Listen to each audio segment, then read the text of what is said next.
Hello दोस्तों, आज यहाँ पे क्वेश्चन डिस्कस करेंगे। क्वेश्चन क्या है कि which one of the following phenol does not give colour when condensed with the phthalic anhydride in the presence of the H2SO4।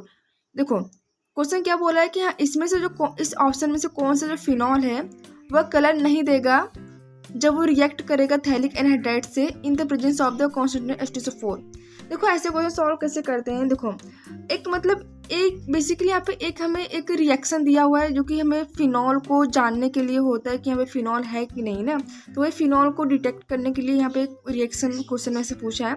तो आपको ये याद करना पड़ेगा कि फिनॉल की मतलब ये कौन कौन सा जो मेथड होता है जो हमसे पहचान सकते हैं। जैसे कि एक न्यूट्रल FeCl3 होता है, एक हमारा थैलिक एनहाइड्राइड से रिएक्शन करने वाला होता है। इससे बहुत सारे चीज़ें होते हैं, मुझे पता देता है कि वो फिनॉल है। तो यहाँ पे आप कैसे करेंगे, पता करेंगे फिनॉल मतलब इसमें सभी फिनॉल ही है कि इसमें पूछा कौन जो थैलिक एनहाइड्राइड के साथ रिएक्ट करके कलर नहीं देगा। ठीक है, तो देखो अब समझो ऐसे कैसे सॉल्व करते हैं। यहाँ पे भी देखो मतलब क्या होता है, मैं एक थोड़ा उसका मेथड बता देती हूँ कि कैसे होता है कैसा नहीं होता है। देखो यहाँ पे जो मतलब कि जो हम थैलिक एनहाइड्राइड फिनॉल को जो रिएक्ट करवाते हैं तो एक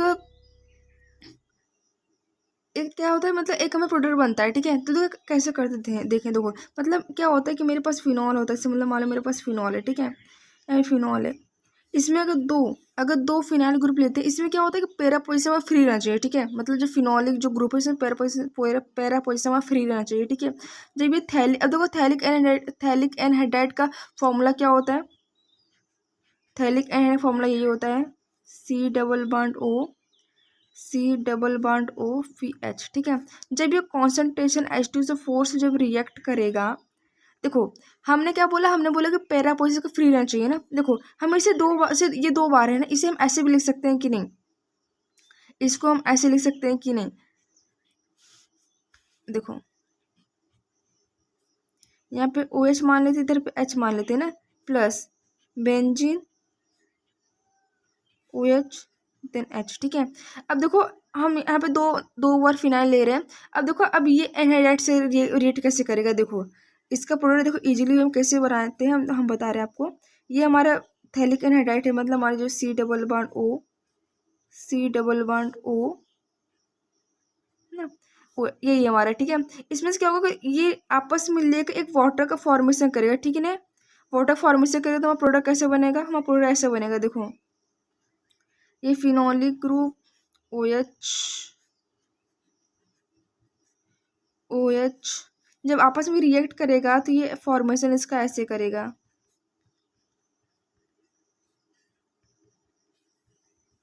ये इधर पे आके जुड़ेगा, इधर पे आके जुड़ेगा। ठीक है, तो हमारा ये मतलब ये हमारा फॉर्मेशन कर रहा है। ठीक है, तो मतलब यही रिएक्शन होता है कि हमारा फिनॉल है, जो फिनॉल के साथ जब थैलिक एनहाइड्राइड से रिएक्शन करवाते हैं तो इस प्रोडक्ट का फॉर्मेशन होता है। इसको बोलते हैं फिनोक्यूनोन ना। ये क्या होता है, कलरलेस होता है। ठीक है, अब देखो तो ये मतलब फिनॉल को डिटेक्ट करने के लिए यही होता है जो एक कलरलेस होता है। ठीक है, मतलब जो फिनॉल एक रंगीन कंपाउंड है, कलर कंपाउंड है। जब इसके साथ जब थैलिक एनहाइड्राइड के साथ रिएक्शन करवाते हैं तो हमारा जो ये प्रोडक्ट बनता है बोलते हैं फिनोक्यूनोन बोलते हैं। और जो फिनोक्यूनोन जो होता है वो कलरलेस होता है। ठीक है, कलरलेस होता है। ठीक है, एक कलर लेस होता है। ठीक है, अब देखो इसमें when the condensed with the thalic anhydride in the presence of the concentration H2SO4। ठीक है, अब देखो यहाँ हमने बोला कि इसका पैरा पोजिशन फ्री रहना चाहिए। ठीक है, पैरा पोजिशन, यहाँ पे पैरा पोजिशन फ्री मतलब ये तो देगा। यहाँ पे बारे में बात करते इसका पैरा पोजिशन नहीं है, इसका पैरा पोजिशन ये मतलब ये फ्री मतलब ये भी देगा। तो कोई इसके बारे में बात कर, इसका पैरा पोजिशन नहीं है, इसका पैरा पोजिशन ये मतलब ये भी देगा। बट इसके बारे में बात कर, फिनॉलिक ग्रुप के बारे में बात कर, इसका पैरा पोजिशन नहीं है बट ये क्या फ्री नहीं है, तो इसलिए ये नहीं देगा। इसलिए ऑप्शन नंबर B सही होगा।